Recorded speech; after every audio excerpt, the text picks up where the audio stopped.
Hi guys, welcome to VLearn Study Platform Fast News GS Paper 2 Polity related article ആണ് A case to decriminalize suicide. So ഈ ഒരു ആർട്ടിക്കിളിൽ മെയിനായിട്ട് section 309 IPC പറ്റിയാണ് പറയുന്നത്. 2020 world health ഓർഗനൈസേഷൻ്റെ report പ്രകാരം south east Asian റീജിയനിൽ ഏറ്റവും കൂടുതൽ സൂയിസൈഡ് റേറ്റ് കാണിക്കുന്നത് ഇന്ത്യയാണ്. അതായത് 100,000 ജനങ്ങൾ എടുക്കുകയാണെങ്കിൽ അതിൽ 16.5 പേരും സൂയിസൈഡ് ചെയ്യുന്നു. വേൾഡിൽ ഇന്ത്യയുടെ ഫീമെയിൽ സൂയിസൈഡ് റേറ്റ് എന്ന് പറയുന്നത് 14.7%. അതായത് വേൾഡിലെ തന്നെ 3rd highest female suicide rate കാണിക്കുന്ന രാജ്യമാണ് ഇന്ത്യ എന്ന് പറയുന്നത്. ഇന്ത്യയിൽ സൂയിസൈഡിനെ ഡീക്രിമിനലൈസ് ചെയ്തത് 2019. അപ്പോൾ ഈ ഒരു സൂയിസൈഡ് ചെയ്യുന്നവരെ പീനലൈസ് ചെയ്യുന്ന ആ ഒരു കാര്യം പറയുന്നതാണ് IPC സെക്ഷൻ 309 എന്ന് പറയുന്നത്. സോ സെക്ഷൻ 309 പറ്റി പറയുകയാണെങ്കിൽ ഈ സെക്ഷൻ പ്രകാരമാണ് ഏതെങ്കിലും ഒരു വ്യക്തി സൂയിസൈഡിനെ അറ്റംപ്റ്റ് ചെയ്തിട്ട് സർവൈവ് ചെയ്യുകയാണെങ്കിൽ ആ വ്യക്തി എന്ത് ചെയ്യും, അറസ്റ്റ് ചെയ്യാനുള്ള പ്രൊവിഷൻസ് ആണ് സെക്ഷൻ 309 IPC പറയുന്നത്. അതായത് അറ്റംപ്റ്റ് ടു കമ്മിറ്റ് സൂയിസൈഡ്. ഇത് 19ാം സെഞ്ച്വറിയിൽ ബ്രിട്ടീഷുകാർ കൊണ്ടുവന്നിട്ടുള്ളൊരു നിയമമായിരുന്നു. അതായത് ഒരു വ്യക്തി അവരെ തന്നെ കൊല്ലുക അല്ലെങ്കിൽ അതിന് വേണ്ടുന്ന അറ്റംപ്റ്റുകൾ നടത്തുക എന്നുള്ളത് റിലീജിയസ് വാല്യൂസിന് എഗെയിൻസ്റ്റ് ആണ്. അതുകൊണ്ട് തന്നെ അതൊരു ക്രൈം ആണെന്നായിരുന്നു അന്ന് കൺസിഡർ ചെയ്തിരുന്നത്. 2019 സൂയിസൈഡ് എന്ത് ചെയ്തു, ഡീക്രിമിനലൈസ് ചെയ്തിരുന്നു. അങ്ങനെ പറയുകയാണെങ്കിൽ ഈ ഒരു സൂയിസൈഡിനെ ക്രിമിനലൈസ് ചെയ്യുന്ന സെക്ഷൻ ആണല്ലോ സെക്ഷൻ 309 എന്ന് പറയുന്നത്. അപ്പോൾ ഈ ഒരു സെക്ഷന് എന്ത് സംഭവിച്ചു എന്ന് ചോദിച്ചു കഴിഞ്ഞാൽ ഇത് റിപ്പീലൊന്നും ആയിട്ടില്ല, എടുത്തൊന്നും കളഞ്ഞിട്ടില്ല. ഇപ്പോഴും ആ ഒരു IPCയിൽ ഈ ഒരു സെക്ഷൻ ഇപ്പോഴും നിലനിൽക്കുന്നുണ്ട്.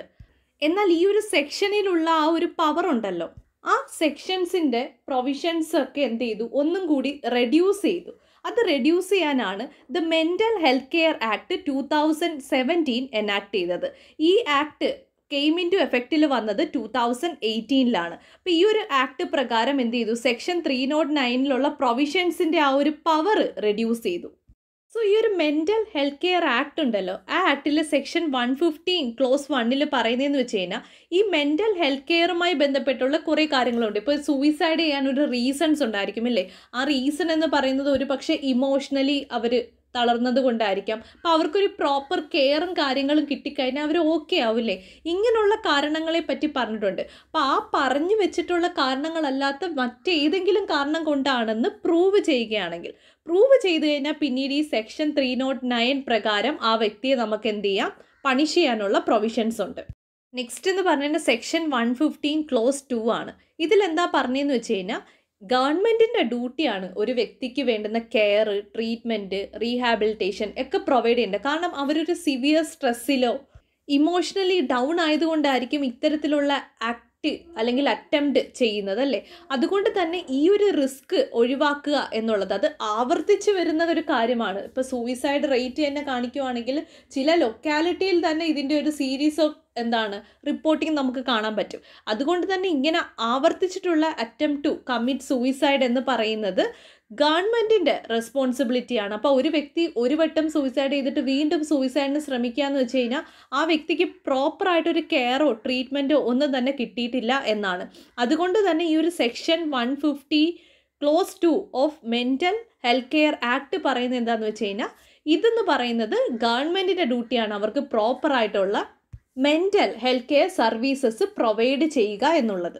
ഇനി ഈ ഒരു സെക്ഷൻ 309 അതിൻ്റെ ഒരു ഇഷ്യൂസ് എന്താണെന്ന് വെച്ച് കഴിഞ്ഞാൽ നമുക്കറിയാം, ഇപ്പം ഒരു വിക്ടിമിനെ സൂയിസൈഡ് അറ്റംപ്റ്റ് ചെയ്തിട്ടുള്ള ആ ഒരു വിക്ടിമിനെ നമ്മളിപ്പോൾ ഹോസ്പിറ്റലിൽ കൊണ്ടുപോവുകയാണെങ്കിൽ ഹോസ്പിറ്റൽസുകാർ പറയുന്നത് പോലീസിനെ അറിയിക്കണം, അതിനുശേഷമേ എന്തെങ്കിലും ചെയ്യാൻ പറ്റത്തുള്ളൂ എന്ന് പറയുന്നുണ്ട്. അതായത് മെഡിക്കോ ലീഗൽ കേസായിട്ടാണ് ഇതിനെ കൺസിഡർ ചെയ്യുന്നത്. അതുകൊണ്ട് തന്നെ ലോ ആൻഡ് ഓർഡറും ഒപ്പം തന്നെ മെഡിക്കൽ കെയർ എന്ന് പറയുന്ന ആ ഒരു കോൺഫ്ലിക്റ്റിംഗ് നമ്മൾ പലപ്പോഴും കാണാറുണ്ട്. ചില കേസിലൊക്കെ ആണെങ്കിൽ ഈ സിറ്റുവേഷൻ മിസ്യൂസ് ചെയ്തിട്ട് എന്ത് ചെയ്യും, പല ഹോസ്പിറ്റലും പ്രോപ്പറായിട്ട് റിപ്പോർട്ട് ചെയ്യത്തില്ല പോലീസിനെ. അല്ലെങ്കിൽ എന്ത് ചെയ്യും, കറപ്റ്റഡ് ആയിട്ടുള്ള പോലീസ് ഓഫീസേഴ്സ് ഉണ്ടെങ്കിൽ ഇതെന്ത് ചെയ്യും, മറച്ചു വെക്കാൻ ശ്രമിക്കാറുണ്ട്. ഇത്തരത്തിലുള്ള ഇഷ്യൂസും കാര്യങ്ങളും എല്ലാം തന്നെ ഈ ഒരു സെക്ഷൻ 309 പ്രോപ്പറായിട്ട് എന്ത് ചെയ്യാൻ പറ്റുന്നില്ല, ട്രാക്ക് ചെയ്യാൻ പറ്റാത്തൊരു അവസ്ഥയിലേക്ക് എത്തും. ഇനി സെക്ഷൻ 309 ആർഗ്യുമെൻറ്റ്സ് എന്തൊക്കെയാണെന്ന് വെച്ച് കഴിഞ്ഞാൽ, അതായത് നമ്മളിപ്പം ആർഗ്യൂ പറയുമ്പോൾ അതിൻ്റെ പോസിറ്റീവ് സൈഡിലേക്കാണ് പറയുന്നത്. അതായത് ഇപ്പം ഈ ഒരു സെക്ഷൻ 309 നമ്മൾ എടുത്തു കളയുകയാണെങ്കിലുള്ള പ്രശ്നം എന്താണെന്ന് വെച്ച് കഴിഞ്ഞാൽ, ചില കേസുകളിലൊക്കെ നമ്മളിപ്പം ഒഫീഷ്യൽസൊക്കെ എന്ത് ചെയ്യും, കുറച്ച് ഡിമാൻഡൊക്കെ ആയിട്ട് ഒരുപാട് ആൾക്കാർ വരാറുണ്ട് അല്ലേ. അപ്പോൾ ആ ഒരു ഡിമാൻഡിന് കിട്ടാൻ വേണ്ടി എന്ത് ചെയ്യും, ഒഫീഷ്യലിനെ ഭീഷണിപ്പെടുത്തുന്ന രീതിയിൽ ഞാൻ പോയി സൂയിസൈഡ് ചെയ്യും. ഇങ്ങനെയുള്ള രീതിയിലുള്ള ബ്ലാക്ക് മെയിലിംഗ് ഒക്കെ നമ്മൾ കാണാറുണ്ട് അല്ലേ. ഈ അവസരത്തിൽ സെക്ഷൻ 309 ഇല്ലെങ്കിൽ ഏത് ലീഗൽ പ്രൊവിഷൻ വെച്ചിട്ടാണ് നമ്മൾ ഈ ഒരു ട്രബിളിനെ ഡീൽ ചെയ്യാൻ പറ്റുക? അതാണ് ഫസ്റ്റ് കേസ് എന്ന് പറയുന്നത്. നെക്സ്റ്റ് എന്ന് വെച്ച് കഴിഞ്ഞാൽ, നേരത്തെ പറഞ്ഞ ആ ഒരു ലീഗൽ ഇഷ്യൂസിനെ പറ്റി പറഞ്ഞിട്ടില്ല. ഇപ്പം ഒരു പേഷ്യൻറ്റ് ഹോസ്പിറ്റലിൽ എത്തുമ്പോൾ അവർക്ക് ആ പ്രോപ്പറായിട്ട് ട്രീറ്റ്മെൻറ്റ് കൊടുക്കുന്ന ആ ഒരു ടൈമിനെ വിളിക്കുന്ന പേരാണ് ഗോൾഡൻ അവർ എന്ന് പറയുന്നത്. അപ്പോൾ ഈ ഒരു ടൈമിൽ ലോ ആൻഡ് ഓർഡർ സിറ്റുവേഷൻസുമായിട്ടുള്ള കണക്ഷൻസ് വരുമ്പം എന്ത് ചെയ്യുന്നു വെച്ച് കഴിഞ്ഞാൽ, ജെനുവിൻ ആയിട്ടുള്ള മെൻ്റൽ ഹെൽത്ത് കെയർ സിസ്റ്റംസ് അവിടെ കിട്ടുമെന്ന് നമുക്ക് പറയാൻ പറ്റത്തില്ല. അല്ലെങ്കിൽ തന്നെ ആ ഒരു വ്യക്തിയുടെ മെൻ്റൽ ഹെൽത്തിന് എഗെയിൻസ്റ്റ് ആയിട്ടല്ല ഈ ഒരു കാര്യം പറഞ്ഞേക്കുന്നത്. അപ്പോൾ ആ ഒരു വ്യക്തി കമ്മിറ്റ് ചെയ്ത ആ ഒരു ഇൻസിഡൻറ്റുമായി ബന്ധപ്പെട്ടിട്ടുള്ള കാര്യങ്ങൾ പോലീസ് അറിഞ്ഞിട്ട് അതുമായി ബന്ധപ്പെട്ടുള്ള ഗ്രൗണ്ട്സുകൾ അറിയാനാണ് ഇത്തരത്തിലുള്ള കാര്യങ്ങൾ കൊണ്ടുവന്നേക്കുന്നത്. നെക്സ്റ്റ് എന്ന് വെച്ചാൽ സുപ്രീം കോർട്ടുമായിട്ടുള്ള കേസുകളാണ് അല്ലേ. സെക്ഷൻ 309 കോൺസ്റ്റിറ്റ്യൂഷൻ വാലിഡിറ്റി ചലഞ്ച് ചെയ്യുന്ന കേസാണ് Gian Kaur versus state of Punjab 1996. അപ്പോൾ ഈ ഒരു കേസിൽ സുപ്രീം കോർട്ട് ഇതിൻ്റെ കോൺസ്റ്റിറ്റ്യൂഷണാലിറ്റി അപ്ഹെൽഡ് ചെയ്യുകയാണ് ചെയ്തത്. നെക്സ്റ്റ് എന്ന് വെച്ച് കഴിഞ്ഞാൽ, ഈ IPCയുമായി ബന്ധപ്പെട്ടിട്ടുള്ള 1978 പ്രൊവിഷൻസ് അമെൻമെൻറ്റ് ചെയ്യാനുള്ളൊരു ബില്ല് പാർലമെൻറ്റിൽ കൊണ്ടുവന്നിട്ടുണ്ടായിരുന്നു. ഇത് രാജ്യസഭ പാസ്സാക്കി. പക്ഷേ ലോകസഭയിലേക്ക് എത്തിയപ്പോഴേക്കും ആ ഒരു സഭ ഡിസോൾവ് ആയതുകൊണ്ട് തന്നെ ഈ ബില്ല് ലാപ്സായിപ്പോയി. എന്തിനാണ് ഈ ഒരു അമെൻമെൻറ്റ് കൊണ്ടുവന്നതെന്ന് വെച്ച് കഴിഞ്ഞാൽ, ലോ കമ്മീഷൻ്റെ 42ാമത്തെ റിപ്പോർട്ടിൻ്റെ റെക്കമെൻഡേഷൻ കൊണ്ടുവരാൻ വേണ്ടിയായിരുന്നു ഈ ഒരു അമെൻമെൻറ്റ് ബില്ല് ഉദ്ദേശിച്ചത്. 2008 ലോ കമ്മീഷൻ്റെ 210ാമത്തെ റിപ്പോർട്ട് പ്രകാരം ഒരു സൂയിസൈഡ് അറ്റംപ്റ്റിന് വേണ്ടുന്നത് മെഡിക്കൽ ആൻഡ് സൈക്യാട്രിക് കെയർ ആണ് വേണ്ടുന്നത്, അല്ലാതെ പണിഷ്മെൻ്റ് അല്ല വേണ്ടുന്നതെന്ന് പറയുന്നുണ്ട്. അപ്പോൾ തന്നെ മാർച്ച് 2011 സുപ്രീം കോർട്ടിൻ്റെ റെക്കമെൻഡേഷൻ ഇങ്ങനെയാണ്: പാർലമെൻറ്റ് ഈ ഒരു സെക്ഷൻ ഡിലീറ്റ് ചെയ്യുന്നതുമായി ബന്ധപ്പെട്ടിട്ടുള്ള ഫീസിബിലിറ്റി കൺസിഡർ ചെയ്യണമെന്നും പറഞ്ഞിട്ടുണ്ട്. സോ എങ്ങനെയായിരിക്കും നമ്മൾ ഇതുമായി ബന്ധപ്പെട്ടിട്ട് കൺക്ലൂഡ് ചെയ്യുക? നമ്മൾ കൺക്ലൂഡ് ചെയ്യുമ്പം എപ്പോഴും നമുക്ക് കോഡ്സുകൾ ഉപയോഗിക്കാൻ പറ്റും. കാരണം ഇത്തരത്തിലുള്ള കാര്യങ്ങൾ വരുമ്പോൾ നമുക്കിത് ഡിലീറ്റ് ചെയ്ത് പറയാനും പറ്റത്തില്ല. അതായത് IPC സെക്ഷൻ വേണ്ടാന്ന് പറയാൻ പറ്റത്തില്ല, IPC സെക്ഷൻ അതിൻ്റെ പ്രൊവിഷൻസ് വേണമെന്നും പറയാൻ പറ്റത്തില്ല അല്ലേ. അങ്ങനെ വരുമ്പോൾ നമ്മൾ ന്യൂട്രൽ ആയിട്ടുള്ള എന്തെങ്കിലും കോഡ്സുകളോ കാര്യങ്ങളോ വെച്ചിട്ട് വേണം ഒരു മെയിൻസ് ആൻസർ റൈറ്റിംഗ് കൺക്ലൂഡ് ചെയ്യാൻ. സോ എങ്ങനെയാണ് നമ്മളിത് കൺക്ലൂഡ് ചെയ്യുക? ഈ സൂയിസൈഡ് എന്ന് പറയുന്നത് സൈക്കോളജിക്കൽ ആൻഡ് ഇമോഷണൽ ഫാക്ടേഴ്സ് കൊണ്ട് മാത്രം വരുന്നൊരു റിസൾട്ടൻ്റ് അല്ലല്ലോ, സോഷ്യൽ ഫാക്ടേഴ്സും കൂടിയുണ്ട്. സോ ഇത്തരത്തിലുള്ള സോഷ്യൽ ഫാക്ടേഴ്സ് റിമൂവ് ചെയ്യുന്നതോട് കൂടി നമുക്ക് ഈ ഒരു റേറ്റ് കുറച്ച് കൊണ്ടുവരാൻ പറ്റും. സെക്കൻഡ് എന്ന് വെച്ച് കഴിഞ്ഞാൽ, ഒരുപാട് ഇങ്ങനെ സൂയിസൈഡ് അറ്റംപ്റ്റുമായി ബന്ധപ്പെട്ടിട്ടുള്ള കാര്യങ്ങളും ഇൻഫോർമേഷൻസും എല്ലാം വരുമ്പോൾ തന്നെ സൊസൈറ്റിയിലും ഇതെന്ത് ചെയ്യും, ഫോളോ ചെയ്യുന്ന കുറേ പേരുണ്ടാവും. അപ്പോൾ അവരെയും ഇത് ഇൻഫ്ലുവൻസ് ചെയ്യാൻ തുടങ്ങും. സോ ഈ ഒരു സോഷ്യൽ ഫാക്ടേഴ്സിനാണ് നമ്മൾ കൂടുതൽ കൺസിഡറേഷൻ വരേണ്ടത്. അതുകൊണ്ട് തന്നെ ഈ ഒരു മെഡിക്കൽ കെയറും സൈക്യാട്രിക് കെയറും ഒപ്പം കൊടുക്കുന്നതോടൊപ്പം തന്നെ ഇത്തരത്തിലുള്ള സോഷ്യൽ ഫാക്ടേഴ്സിനെ ഐഡൻറ്റിഫൈ ചെയ്ത് അതും കൂടി റിമൂവ് ചെയ്യാൻ ശ്രമിക്കണം. Next article GSPP2 polity related ആർട്ടിക്കിളാണ്, towards a more federal structure. So context എന്താണെന്ന് വെച്ച് കഴിഞ്ഞാൽ ഫെഡറലിസം ആണ്. ഫെഡറലിസം എന്ന് പറയുന്ന കൺസെപ്റ്റ് ഔട്ട്സൈഡിൽ നിന്നൊന്നും ഉണ്ടായതല്ല, അല്ലെങ്കിൽ ഒരു ഏലിയൻ കൺസെപ്റ്റ് ഒന്നുമല്ല, ഓൾഡ് കൺസെപ്റ്റ് തന്നെയാണ്. നമുക്കറിയാലോ, സ്റ്റേറ്റുകളുണ്ട്, ഒപ്പം തന്നെ സെൻട്രൽ ഗവൺമെൻറ്റും ഉണ്ടല്ലേ. ഇവർക്കിടയിൽ പവർ പ്രോപ്പറായിട്ട് ഷെയർ ചെയ്യണം. എന്നാൽ മാത്രമേ എന്ത് ചെയ്യാൻ പറ്റത്തുള്ളൂ, ആ ഒരു ഗവർണൻസിന് ഒരു എഫിഷ്യൻസി ഉണ്ടാക്കാൻ പറ്റത്തുള്ളൂ. അപ്പോൾ ഈ ഒരു സ്ട്രക്ചറിനെയാണ് നമ്മൾ ഫെഡറലിസം എന്ന് പറയുന്നത്. വലിയ രാജ്യങ്ങളുണ്ടല്ലോ, ഇന്ത്യ തന്നെ ഒരു വലിയ രാജ്യമാണ് അല്ലേ. ഇത്തരത്തിലുള്ള ലാർജ് കൺട്രീസിലെ എഫിഷ്യൻ്റായിട്ട് ജനങ്ങളുടെ റിക്വയർമെൻറ്റ്സ് മീറ്റ് ചെയ്യണം. അതായത് ഓരോരോ റീജിയൻസ് അല്ലേ ഉള്ളത്, ഓരോ കോർണറിലും ആ ഒരു റിക്വയർമെൻറ്റ്സ് മീറ്റ് ചെയ്യണമെങ്കിൽ നമുക്ക് ലോക്കൽ ലീഡർഷിപ്പ് തന്നെ വേണം. ഇത് അഡ്രസ്സ് ചെയ്യാനാണ് ഫെഡറൽ സ്ട്രക്ചർ ഓഫ് ഗവൺമെൻറ് കൊണ്ടുവന്നത്. ഈ ആർട്ടിക്കിളിൽ മെയിനായിട്ട് ഫോക്കസ് ചെയ്യുന്നത് എക്കണോമിക് സ്പിയറിലേക്ക് വരുമ്പമുള്ള സെൻട്രലൈസേഷൻ പ്രോസസ്സിനെ പറ്റിയാണ് മെയിനായിട്ട് പറയുന്നത്. അതായത് സ്റ്റേറ്റിന് കൊടുക്കുന്ന ആ ഒരു ഫിസ്ക്കൽ ഓട്ടോണമി, അതായത് ഈ ഒരു റവന്യൂ ഉപയോഗിക്കാനുള്ള ആ ഒരു ഓട്ടോണമി കൊടുക്കുന്നത് വളരെ വളരെ കുറഞ്ഞേക്കുവാണ്.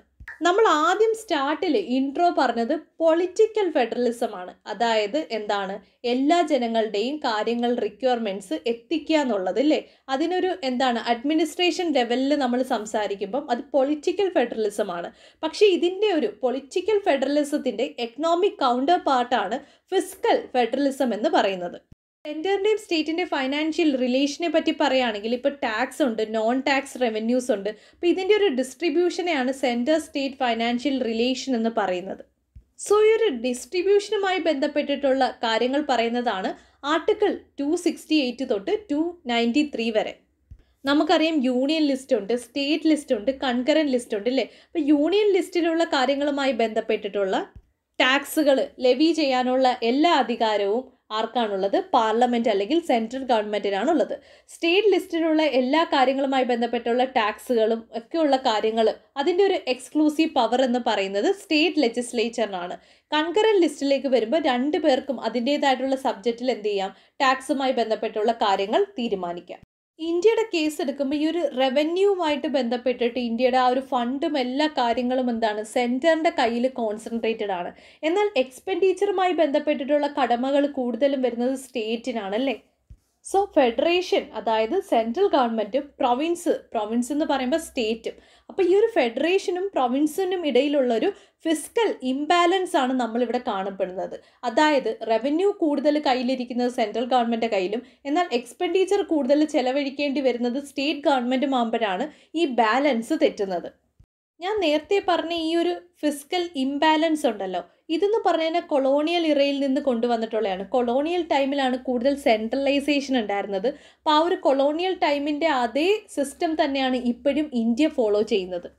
ഈ സെൻട്രൽ ഗവൺമെൻറ്റും സ്റ്റേറ്റ് ഗവൺമെൻറ്റിനും ഇടയിലുള്ള പവേഴ്സുമായിട്ട് ബന്ധപ്പെട്ടുള്ള കാര്യങ്ങൾ പറയുന്നതാണ് ഗവൺമെൻറ് ഓഫ് ഇന്ത്യ ആക്ട് 1935. ഇത് എന്താണ് കൊളോണിയൽ ടൈമിൽ ഉണ്ടായിരുന്നതായിരുന്നു ഇല്ലേ.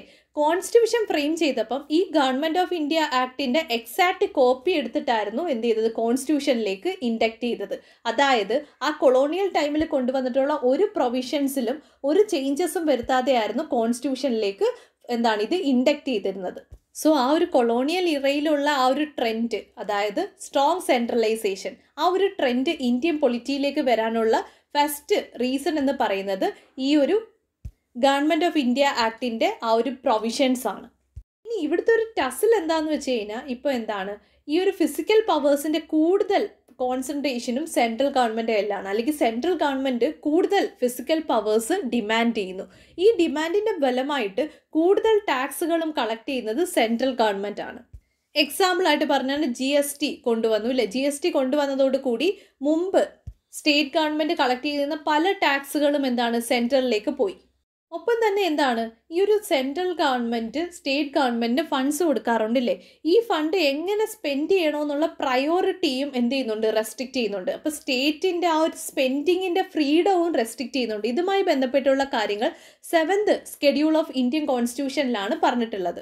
നമുക്കറിയാം ഈ ഒരു സെൻട്രൽ ഗവൺമെൻറ് സ്റ്റേറ്റിന് ഫണ്ട് കൊടുക്കുന്നത് 2 രീതിയിലാണ്, വെർട്ടിക്കലും ഉണ്ട് ഹൊറിസോണ്ടലും ഉണ്ട് അല്ലേ. ആദ്യം സെൻട്രൽ ഗവൺമെൻറ് എന്ത് ചെയ്യും, ടോട്ടൽ അവരുടെ കയ്യിൽ 100 രൂപ ഉണ്ടെങ്കിൽ അതിൽ ഇത്ര രൂപ സ്റ്റേറ്റ് ഗവൺമെൻറ് കൊടുക്കാമെന്ന് പറയും. ബാക്കി ഇത്രയും സെൻട്രൽ ഗവൺമെൻറ് കയ്യിലായിരിക്കും. അതായത് എക്സാമ്പിളായിട്ട് പറഞ്ഞു കഴിഞ്ഞാൽ 15ാമത്തെ ഫൈനാൻസ് കമ്മീഷൻ്റെ റിപ്പോർട്ട് പ്രകാരം എന്താണ് റിസോഴ്സസ് അലൊക്കേറ്റ് ചെയ്യുന്നതിൻ്റെ പെർസെൻറ്റേജ് പറഞ്ഞിട്ടുണ്ടായിരുന്നു. അപ്പോൾ ടോട്ടൽ പെർസെൻറ്റേജിൻ്റെ 41% എന്ത് ചെയ്തിട്ടുണ്ട്, സ്റ്റേറ്റുകൾക്ക് കൊടുക്കാൻ തീരുമാനിച്ചിട്ടുണ്ട്. ഇതിനെയാണ് വെർട്ടിക്കൽ എന്താണ് ഡിവല്യൂഷൻ എന്ന് പറയുന്നത്. ഈ 41% എന്ന് പറഞ്ഞു കഴിഞ്ഞാൽ ഇന്ത്യയിലെ എല്ലാ സ്റ്റേറ്റിനും കൂടി വേണ്ടുന്ന ടോട്ടൽ എമൗണ്ട് ആണ് അല്ലേ. ഇനി ഈ 41% പിന്നീട് എന്ത് ചെയ്യും, കേരളത്തിന് ഇത്ര, അതുപോലെ തന്നെ തമിഴ്നാടിന് ഇത്ര എന്ന് പറഞ്ഞ് എന്ത് ചെയ്യും, ഡിവൈഡ് ചെയ്യും.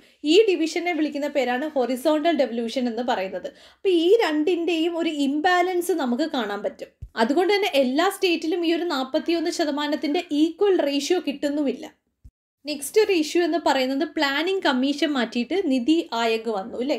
ഈ ഒരു പ്ലാനിംഗ് കമ്മീഷൻ പണ്ട് എന്താണ് ഇത്ര ഫണ്ട് വെച്ചിട്ട് ഓരോ മോട്ടോ വെച്ചിട്ട് ഓരോ കാര്യങ്ങളായിരിക്കും. ഒരു സമയത്ത് 5 വർഷത്തേക്കുള്ള അഗ്രികൾച്ചറിന് വേണ്ടുന്ന കാര്യങ്ങൾ, ഒരുപാട് സ്കീംസുകൾ കൊണ്ടുവന്നിട്ടുണ്ട്. അങ്ങനെ ഇതിൻ്റെ ഫണ്ടിങ്ങും കാര്യങ്ങളും ഒക്കെയായിരുന്നു വന്നിരുന്നത്. പക്ഷേ നിതി ആയോഗ് എന്ന് പറഞ്ഞാൽ ഒരു തിങ്ക് ടാങ്ക് ആണ്, ഗവൺമെൻറ്റിനെ അഡ്വൈസ് ചെയ്യുന്ന ഒരു ഏജൻസി പോലത്തുള്ള കാര്യമാണില്ലേ. അതുകൊണ്ട് തന്നെ ഇതിൻ്റെ ഒരു പ്രസൻസ് കാരണവും എന്താണ് ഫണ്ടിൻ്റെ അലൊക്കേഷൻ വളരെ ഡിഫിക്കൽട്ടായി. സോ ഇതിനെന്താണ് ഒരു സൊല്യൂഷൻ? നമുക്കറിയാം സ്റ്റേറ്റിലേക്ക് പോകുന്ന ആ ഒരു ടാക്സിൻ്റെ ഷെയർ ഉണ്ടല്ലോ, ആ പ്രൊപ്പോർഷൻ എന്ന് പറയുന്നത് ഫിക്സ്ഡ് ആയിട്ട് വെക്കണം. ഒരു ഡിസൈറബിൾ ലെവലിൽ ഫിക്സ്ഡ് ആക്കി വെക്കണം. കാരണം ഞാൻ നേരത്തെ പറഞ്ഞില്ല, ആ ഒരു 15 ഫൈനാൻസ് കമ്മീഷൻ പറഞ്ഞ 41%, അതെന്ന് പറഞ്ഞ സെൻട്രൽ ഗവൺമെൻറ് ഈ ഒരു പാൻഡമിക് ടൈമിൽ ഇതുവരെ മീറ്റ് ചെയ്തിട്ടില്ല. ഓരോ ഫൈനാൻസ് കമ്മീഷൻ വരുമ്പോഴും ഇപ്പോൾ 14ാമത്തെ ഫൈനാൻസ് കമ്മീഷനിൽ 42%, 15ലേക്ക് വന്നപ്പോൾ 41ആയി. കാരണം വീണ്ടും അലൊക്കേഷൻ ഒന്നും കൂടി ഡിവൈഡ് ആവുമല്ലേ. കാരണം സ്റ്റേറ്റ് എന്ന് പറയുന്നത് ജമ്മു കാശ്മീർ ഇപ്പോൾ 2 യൂണിയൻ ടെറിട്ടറി ആയിട്ട് മാറിയേക്കുവാണ്. അപ്പോൾ ആ ഒരു ഡിവിഷൻ വന്നതോടുകൂടി 1% കൂടി കുറഞ്ഞു. സോ സെൻട്രൽ ഗവൺമെൻറ്റും സ്റ്റേറ്റ് ഗവൺമെൻറ്റും ഇടയിലുള്ള ഷെയറബിൾ ടാക്സ് എങ്കിലും എന്ത് ചെയ്യുക, ഫിക്സ് ചെയ്ത് വെക്കുക. US-ലും കാനഡയിലും ഒക്കെ ഉള്ള മറ്റൊരു സിസ്റ്റമാണ് പേഴ്സണൽ ഇൻകം എന്ത് ചെയ്യുന്നത്, അതുമായി ബന്ധപ്പെട്ടുള്ള ടാക്സ് ചുമത്താനുള്ള അധികാരം സ്റ്റേറ്റ് ഗവൺമെൻറ്റിന് കൊടുത്തിട്ടുണ്ടായിരുന്നു. അതിൽ കുറച്ച് ലിമിറ്റേഷൻസ് വെച്ചിട്ടാണ് ഈ ഒരു അധികാരം കൊടുത്തിട്ടുള്ളത്. ഇത്തരത്തിലുള്ള കാര്യങ്ങൾ കൊണ്ടുവരികയാണെങ്കിൽ കുറച്ചും കൂടി സ്റ്റേറ്റ് ഗവൺമെൻറ്റിന് ഫണ്ട് റേസ് ചെയ്യാൻ പറ്റും. സോ നമുക്ക് വേണ്ടുന്ന ഒരു ഫിസ്ക്കൽ ഡിസിപ്ലിനാണ്. അതിലൂടെ മാത്രമേ ഒരു ഫിസ്ക്കൽ എഫിഷ്യൻസി കൊണ്ടുവരാൻ പറ്റുള്ളൂ. Next article GS paper 2 polity related article ആണ്. The state of India's poor must be acknowledge. So കോണ്ടെക്സ്റ്റിൽ ഈ ഒരു ആർട്ടിക്കിൾ സ്റ്റാർട്ട് ചെയ്യുന്നത് തന്നെ life and labour of the people in London എന്ന് പറയുന്ന സർവേ ആണ്. ഈ എക്സാമ്പിളിൽ നിന്ന് തന്നെ നമുക്ക് മനസ്സിലായ കാര്യം എന്ന് വെച്ച് കഴിഞ്ഞാൽ, നമ്മുടെ രാജ്യത്ത് ദാരിദ്ര്യരേഖയ്ക്ക് താഴെയുള്ള എത്ര പേരുണ്ട് അതിൻ്റെ ഒരു എക്സാക്ട് നമ്പർ അറിയണമെന്നാണ്. ഈ എക്സാക്ട് നമ്പർ അറിഞ്ഞാൽ മാത്രമേ നമുക്ക് എന്ത് ചെയ്യാൻ പറ്റത്തുള്ളൂ, ഏത് ക്ലാസ്സിലുള്ള വ്യക്തികൾക്കാണ് കൂടുതൽ അറ്റൻഷൻ കൊടുക്കുന്നത്, എങ്ങനെ നമുക്കിത് സെറ്റിൽ ചെയ്യാൻ പറ്റും, ഇത്തരത്തിലുള്ള കാര്യങ്ങൾ മനസ്സിലാവുള്ളൂ. ഇന്നലെ നമ്മൾ പറഞ്ഞിട്ടുണ്ടായിരുന്നു, ഈ ഒരു COVID-19 ടൈമിൽ നമ്പർ ഓഫ് ഡെത്ത് പേഴ്സൺസിൻ്റെ ആ ഒരു എണ്ണം കൃത്യമായിട്ട് റിപ്പോർട്ട് ചെയ്യപ്പെടുന്നില്ല. അതുകൊണ്ട് തന്നെ നമുക്ക് ഹെൽത്ത് കെയർ സിസ്റ്റത്തിൻ്റെ പെർഫോമൻസ് പ്രോപ്പറായിട്ട് മനസ്സിലാക്കാനും പറ്റുന്നില്ല. സോ ഇതേപോലെ തന്നെ സീരിയസ് ആയിട്ടുള്ളൊരു കാര്യമാണ്, അല്ലെങ്കിൽ ഈക്വൽ അറ്റൻഷൻ കൊടുക്കേണ്ട ഒരു കാര്യമാണ് number of poor people in India എന്ന് പറയുന്നത്. C. രംഗരാജൻ കമ്മിറ്റി റിപ്പോർട്ട് പ്രകാരം 2014 ഈ ഒരു കമ്മിറ്റി സെറ്റപ്പ് ചെയ്തത്. അതിലെ പ്രൊപ്പോസൽസ് നോക്കുകയാണെങ്കിൽ ഇന്ത്യയുടെ പോപ്പുലേഷനിൽ 29.6% പേരും ദരിദ്രരാണ്. ഇവരുടെ ഒരു എക്സ്പെൻഡിച്ചർ റേറ്റ് പറയുകയാണെങ്കിൽ സിറ്റിയിലാണെങ്കിൽ 47 രൂപയാണ് ഒരു ദിവസം അവർ ചിലവഴിക്കുന്നത്. വില്ലേജിലേക്ക് പോകുമ്പോൾ 32 രൂപ. സോ ഈ ഒരു എക്സ്പെൻഡിച്ചറുമായി ബന്ധപ്പെട്ടിട്ട് ഇന്ത്യയുടെ റാങ്കിങ് വരുന്നത് 131 രാജ്യങ്ങളിൽ 99ാമത്തെ സ്ഥാനമാണ്. ഇതിന് ഒരുപാട് വെറൈറ്റി ഓഫ് റീസൺസ് ഉണ്ട്. അതായത് നമ്മുടെ രാജ്യത്ത് എന്തുകൊണ്ടാണ് ഇത്തരത്തിലുള്ള ദരിദ്രരുടെ എണ്ണം കൂടി വരുന്നതെന്നുള്ള റീസൺസ്. 2013 സർവേ പ്രകാരം ഇന്ത്യയുടെ മീഡിയം ഇൻകം എന്ന് പറയുന്നത് പെർ ആനും $616. ഈ ഒരു സർവേ പ്രകാരം ബ്രിക്സ് നേഷൻ്റെ ഗ്രൂപ്പിംഗ്സ് നോക്കുകയാണെങ്കിൽ ഏറ്റവും താഴെ തട്ടിലുള്ള ഇൻകം കാണിക്കുന്നത് ഇന്ത്യയാണ്. ഇത് മാത്രമല്ല, ഈ സർവേയിൽ നിന്ന് ഇൻഡിക്കേറ്റ് ചെയ്യുന്നത് നമ്മളൊരു മിഡിൽ ഇൻകം കൺട്രിയുടെ ബ്രാക്കറ്റിലേക്ക് വരും. എന്തുകൊണ്ടാണ് മിഡിൽ ഇൻകം കൺട്രിയുടെ ബ്രാക്കറ്റിലേക്ക് ഇന്ത്യ വന്നതെന്ന് ചോദിച്ചു കഴിഞ്ഞാൽ 3 ഡേറ്റാ പോയിൻറ്റ്സ് ആണ് നമ്മൾ അക്നോളജ് ചെയ്യേണ്ടത്. ഒന്നെന്ന് വെച്ച് കഴിഞ്ഞാൽ 1972-73 കാലഘട്ടത്തിലായിരുന്നു നമ്മുടെ രാജ്യം എന്ത് ചെയ്തത്, പെർ മന്ത്ലി ക്യാപിറ്റ കൺസപ്ഷൻ അല്ലെങ്കിൽ എക്സ്പെൻഡിച്ചർ വളരെ ലോ ആയിട്ട് കാണിച്ചത്. അതിനുശേഷം വീണ്ടും 2017-18 എത്തിയപ്പോഴേക്കും അതിനേക്കാളും താഴെയുള്ള ലെവലിലാണ് നമ്മുടെ monthly per capita consumption expenditure കാണിക്കുന്നത്. സെക്കൻഡ് ഡേറ്റാ പോയിന്റ് എന്ന് പറഞ്ഞു കഴിഞ്ഞാൽ ഗ്ലോബൽ ഹങ്കർ ഇൻഡെക്സ് ആണ്. അതിൽ ഇന്ത്യയെ കാറ്റഗറി ചെയ്തേക്കുന്നത് സീരിയസ് ഹങ്കർ എന്ന് പറയുന്ന ആ ഒരു ലിസ്റ്റിലാണ്. നെക്സ്റ്റ് ഡേറ്റാ പോയിന്റ് എന്ന് പറഞ്ഞാൽ ഇന്ത്യയുടെ തന്നെ ആയിട്ടുള്ള ഹെൽത്ത് സെൻസസ് ഡേറ്റ ഉണ്ടായിരുന്നു. ഇത് കണ്ടക്ട് ചെയ്തത് നാഷണൽ ഫാമിലി ഹെൽത്ത് സർവേ ആണ്. ഈ ഒരു സർവേയിൽ പറയുന്നത് ഇന്ത്യയിൽ മാൾ ന്യൂട്രീഷൻ ആണെങ്കിലും ഇൻഫൻറ്റ് മോർട്ടാലിറ്റി ആണെങ്കിലും മെറ്റേണൽ ഹെൽത്ത് ആണെങ്കിലും കൂടി വരികയാണെന്നാണ് പറയുന്നത്. എന്തുകൊണ്ടാണ് ഇന്ത്യയിൽ ദരിദ്രരുടെ എണ്ണം കൂടി വരുന്നത്? ഒന്നെന്ന് വെച്ച് കഴിഞ്ഞാൽ നമ്മുടെ എക്കണോമി എന്ത് ചെയ്തേക്കാണ്, ഷ്രിങ്ക് ചെയ്തുകൊണ്ടിരിക്കുകയാണ്. റീസൺ എന്ന് വെച്ച് കഴിഞ്ഞാൽ 2016 ഡീമോണിറ്റൈസേഷനും സെക്കൻഡ് എന്ന് വെച്ച് കഴിഞ്ഞാൽ ഇപ്പോൾ കൊറോണ വൈറസും. ഇത് രണ്ടും വന്നതോടുകൂടി നമ്മുടെ എക്കണോമി എന്ത് ചെയ്തു, ചുരുങ്ങാൻ തുടങ്ങി. ഗ്ലോബൽ മൾട്ടി ഡയമെൻഷണൽ ഇൻഡെക്സ് ഇതെന്ന് പറഞ്ഞു കഴിഞ്ഞാൽ 2006 തൊട്ട് 2016 വരെയുള്ള ആ ഒരു ടൈമിലുള്ള കാര്യങ്ങൾ കമ്പയർ ചെയ്തിട്ടാണ് ഈ ഒരു ഇൻഡെക്സ് പറയുന്നത്. അപ്പോൾ ഈ ഒരു കാലഘട്ടത്തിനിടയിൽ 271 മില്യൺ ഇന്ത്യൻസാണ് പുവേർട്ടിയിൽ നിന്ന് ലിഫ്റ്റഡ് ആയിട്ടുള്ളത്. എന്നാൽ പാൻഡമിക് ടൈം വന്നതോടുകൂടി 60 മില്യൺ എന്നുള്ള ഈ ഒരു ലിസ്റ്റ് എന്ത് ചെയ്തു എന്ന് വെച്ച് കഴിഞ്ഞാൽ 134 മില്യണിലേക്ക്, അതായത് ഡബിൾ ആയി തുടങ്ങി. അതായത് നമ്മളിപ്പോൾ പുവേർട്ടിയിൽ നിന്ന് ലിഫ്റ്റ് ചെയ്ത് കൊണ്ടുവന്നുകൊണ്ടിരിക്കുമ്പോഴാണ് അടുത്തൊരു പ്രശ്നം വരുന്നത്. സോ പാൻഡമിക് ടൈം വന്നതോട് കൂടി എന്ത് ചെയ്തു, നമ്പർ ഓഫ് പുവേഴ്സ് എന്ന് പറയുന്ന ആ ഒരു എണ്ണം എന്ത് ചെയ്തു, ഡബിളായി. 2020 കൂടി ഇന്ത്യയുടെ ഗ്ലോബൽ പുവർ കോൺട്രിബ്യൂഷൻ എന്ന് പറയുന്നത് 57.3%. ഇതിൽ തന്നെ മിഡിൽ ക്ലാസ് പുവേർട്ടിയിലേക്ക് പോയിട്ടുള്ള ശതമാനം എന്ന് പറഞ്ഞു കഴിഞ്ഞാൽ 59.3%. അതായത് നമ്മുടെ രാജ്യത്ത് മിഡിൽ ക്ലാസ്സിലുള്ളവർ ദരിദ്രരാവുകയാണ് അല്ലേ. ഇതെന്ന് പറഞ്ഞു കഴിഞ്ഞാൽ അതാണ് മാസ് പുവേർട്ടിയാണ്. അതുകൊണ്ടാണ് പറയുന്നത് survey door to door survey ആയിരിക്കണം. എല്ലാവരുടെ വീട്ടിലും എത്തിയിട്ട് വേണം സർവേ നടത്താൻ. അവരുടെ ആ ഒരു സിറ്റുവേഷൻസ് നമ്മൾ കൃത്യമായിട്ട് രേഖപ്പെടുത്തണം. അതുകൊണ്ട് തന്നെ ഈ ഒരു നമ്പർ പ്രോപ്പർ ആയിരിക്കണം അല്ലേ. എന്ന് വെച്ച് കഴിഞ്ഞാൽ ഇന്ത്യയുടെ മിക്ക പോളിസിയും വരുന്നത് മെജോറിറ്റിയെ കൂടുതൽ കവർ ചെയ്യണം. മെജോറിറ്റി പോപ്പുലേഷനെ കവർ ചെയ്യുന്ന സ്കീംസുകളും പോളിസീസുമാണ് കൊണ്ടുവരുന്നത്. അതിനെ നോക്കിയിട്ടാണ് അവരെന്ത് ചെയ്യുന്നത്, സ്കീംസുകൾ ഡ്രാഫ്റ്റ് ചെയ്യുന്നത് അല്ലേ. പക്ഷേ ഔട്ട്സൈഡ് നേഷൻസ് ഒക്കെ നോക്കുകയാണെങ്കിൽ അവർ ചാരിറ്റി ആയിട്ടല്ല ചെയ്യുന്നത്. എന്താണ്, ഹൈ ഫിസിക്കൽ സപ്പോർട്ടാണ് എല്ലാവർക്കും കൊടുക്കുന്നത്. അത്തരത്തിലുള്ള രീതികളൊന്നും തന്നെ ഇന്ത്യയിലില്ല. ഇന്ത്യ എപ്പോഴും മെജോറിറ്റിയാണ് നോക്കുന്നത്. ഇപ്പോഴത്തെ ഒരു സിറ്റുവേഷൻ വെച്ചിട്ട് നമ്മൾ കാണുന്നത് എന്താണ്, മാർക്കറ്റ് ക്യാപിറ്റലൈസേഷൻ്റെ ഒരു റൈസാണ്. അതുകൊണ്ട് തന്നെ കൂടുതൽ ബെനിഫിറ്റ്സും കിട്ടുന്നത് കോർപ്പറേറ്റ്സിനാണെന്ന് പറയാം. നമുക്കറിയാം ഇന്ത്യ എന്ന് പറയുന്നത് ഫാസ്റ്റസ്റ്റ് ഗ്രോയിങ് എക്കണോമിയാണല്ലേ. അറ്റ് ദ സെയിം ടൈം നമ്മുടെ രാജ്യത്തുള്ള ദരിദ്രരുടെ എണ്ണവും കൂടി വരികയാണ്. അപ്പോൾ ഇത് തമ്മിലൊരു മാച്ചിങ് ഇല്ല.